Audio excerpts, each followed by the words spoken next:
ក្នុងមួយឆ្នាំរោងចក្រនេះត្រូវការស្វាយស្រស់ប្រមាណ 90000 តោនដើម្បីកែច្នៃធ្វើជាដំណាប់ស្វាយក្រៀម 12000 តោននាំចេញទៅទីផ្សារប្រទេសចិនដោយសារមានបទពិសោធន៍លើការកែច្នៃអាហារចេញពីកសិផលរយៈពេលជាង20ឆ្នាំក្រុមហ៊ុនចិនមួយនេះបានយកឈ្នះចិត្តអតិថិជនយ៉ាងឆាប់រហ័សជាមួយនឹងរសជាតិប្លែកៗប្រកបដោយគុណភាពខ្ពស់ការគាំទ្របានកើនឡើងជាលំដាប់ហើយទំហំផលិតកម្មក៏បានពង្រីកជាបន្តបន្ទាប់រយៈពេល2ឆ្នាំដំបូងក្រុមហ៊ុននេះបានប្រឈមមុខនឹងការលង់ទុនដោយសារស្វាយខូចគុណភាពច្រើនប៉ុន្តែគេបានឆ្លងផុតដោយសារមានដំណោះស្រាយដ៏ល្អនិងសាមញ្ញមួយបើទោះបីរយៈពេល5ឆ្នាំកន្លងមកនេះរោងចក្រនេះរងការព្រមានមិនចេះតិចដងពីសំណាក់អាជ្ញាធរត្បិតល្មើសនឹងក្រមបរិស្ថានដែលភាគច្រើនគឺការបង្ហូរសំណល់រាវចូលក្នុងប្រភពទឹកស្អាតនិងបង្កក្លិនស្អុយប៉ុន្តែគេបានពង្រីកទំហំរោងចក្ររហូតដល់ជាង 45000 ម៉ែត្រការ៉េនៅក្នុងស្រុកភ្នំស្រួចខេត្តកំពង់ស្ពឺដោយបានស្រូបទាញកម្លាំងពលកម្មនិងជំនាញប្រមាណជាង 2600 នាក់ដែលភាគច្រើនគឺជាប្រជាពលរដ្ឋនៅក្នុងមូលដ្ឋានជាមួយគ្នានេះស្វាយកែវរមៀតជាមធ្យមចន្លោះពី220ទៅ250តោនត្រូវបានដឹកចេញពីចំការកសិករចូលទៅក្នុងរោងចក្រជារៀងរាល់ថ្ងៃ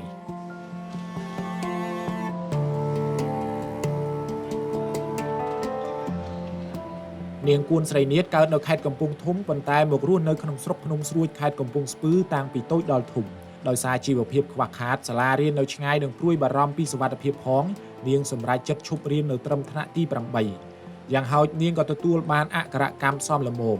នាងមកធ្វើការនៅរោងចក្រនេះរយៈពេល2ឆ្នាំហើយដោយទទួលបានប្រាក់ឈ្នួលសមរម្យអាចរួមចំណែកផ្គត់ផ្គង់គ្រួសារបាន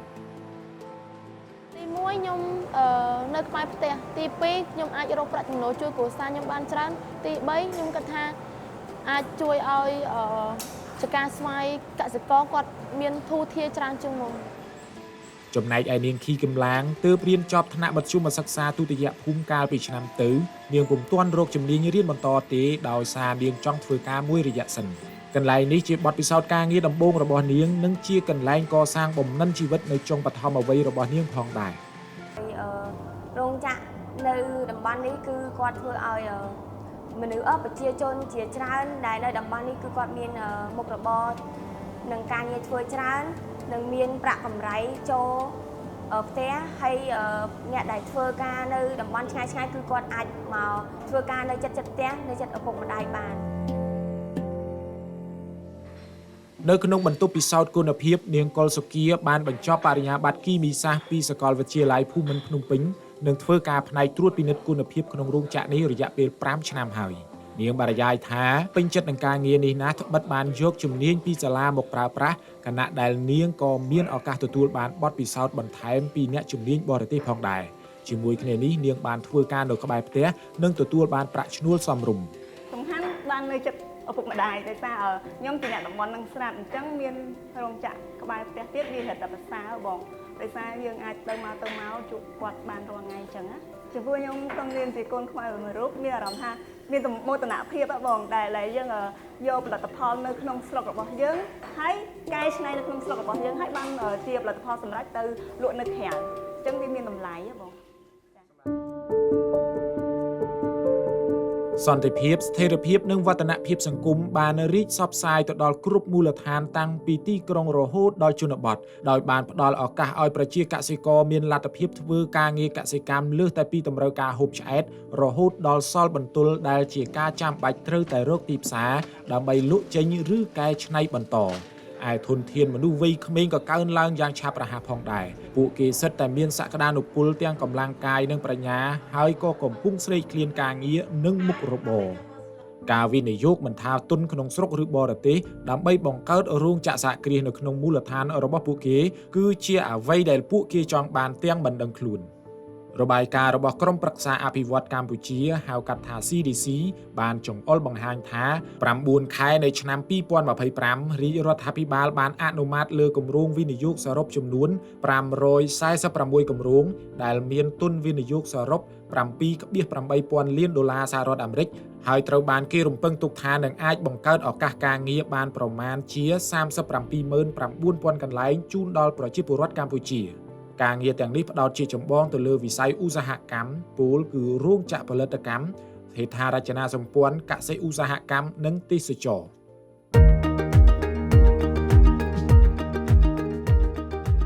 ស្វាយជាដំណាំមួយក្នុងចំណោម9ដែលត្រូវបានក្រសួងកសិកម្មចាត់ទុកថាជាដំណាំសក្តានុពលដែលត្រូវជំរុញជាពិសេសលើការកែច្នៃដើម្បីលក់ចេញលើទីផ្សារជាតិនិងអន្តរជាតិខេត្តកំពង់ស្ពឺជាខេត្តដែលឈានមុខគេមានផ្ទៃដីដាំស្វាយដល់ទៅជិត 80,000 ហិកតានៃចំនួនផ្ទៃដីដាំស្វាយសរុបប្រមាណជា 10,000 ហិកតានៅទូទាំងប្រទេសជាមួយគ្នានេះស្វាយដែលអាចប្រមូលផលបានសម្រាប់តែខេត្តកំពង់ស្ពឺមួយមានប្រមាណជា 60,000 ហិកតាដែលអាចប្រមូលផលស្វាយបាន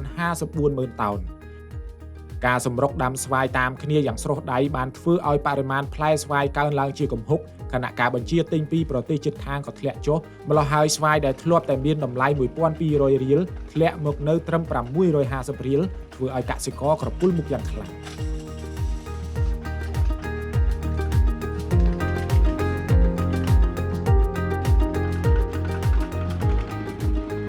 ជាកសិករស្វាយផងនិងជាឈ្មួញទិញស្វាយចូលរោងចក្រផងលោកប៉ាន់សរុននិយាយដោយមិនលាក់បាំងថា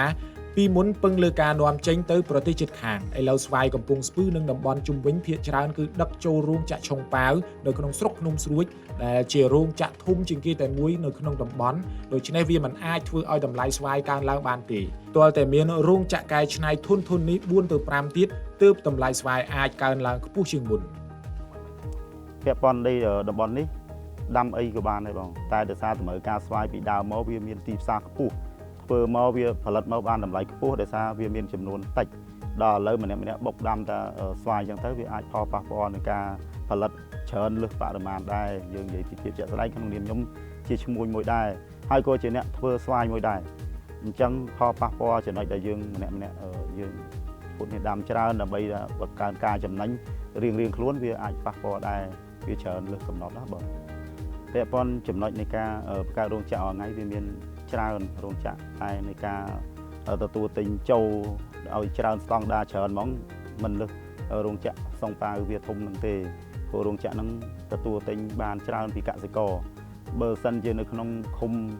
ឬថានៅក្នុងខេត្តខ្ញុំនេះមានរោងចក្រប្រហែលជារោងចក្រសង្ប៉ាវវាធំនោះឲ្យបានតែ4ឬក៏5មិនដឹងថាប្រសើរព្រោះអាចទទួលយកទិន្នផលពីកសិករបានគ្រប់អស់តែជាអាចគ្រប់ព្រោះបើសិនជាមិនអញ្ចឹងទេទទួលយកអត់អស់ទិន្នផលកសិករទេបាទបងព្រោះកាលណាយើងទទួលទិញចូលរោងចក្រអត់អស់ទេវាតម្លៃស្វាយវាអាចចោលធ្លាក់ថោកអីចឹងណាបងវាចំណុចហ្នឹងចឹងណាបង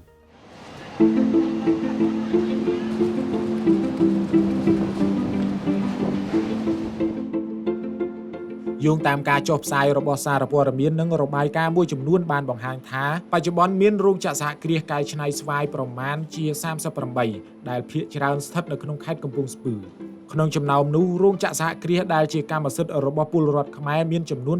7ដោយឡែករោងចក្រកែច្នៃស្វាយធំមានប្រមាណតែ5រោងចក្រប៉ុណ្ណោះដែលវាស្ថិតនៅក្នុងខេត្តកំពង់ស្ពឺទាំងអស់ក្នុងនោះរោងចក្រចំនួន2មិនមានតួលេខនៃការប្រមូលទិញស្វាយស្រស់នោះទេចំណែកឯរោងចក្រ3ទៀតមានសមត្ថភាពអាចកែច្នៃស្វាយស្រស់ទៅជាដំណាប់ស្វាយក្រៀមបានចន្លោះពី 10,000 តោនទៅដល់ 28,000 តោនក្នុងមួយឆ្នាំ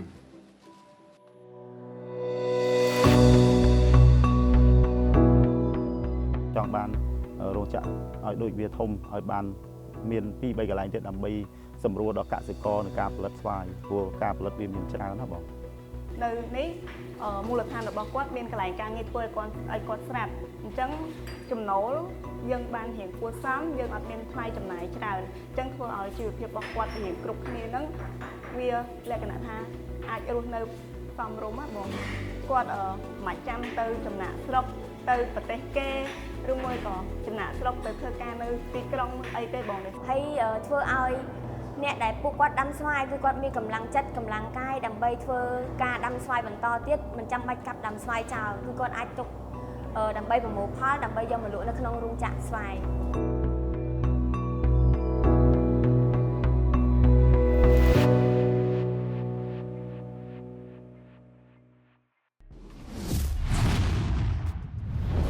ត្រយងនាំសារពិតគ្រប់ទីកន្លែង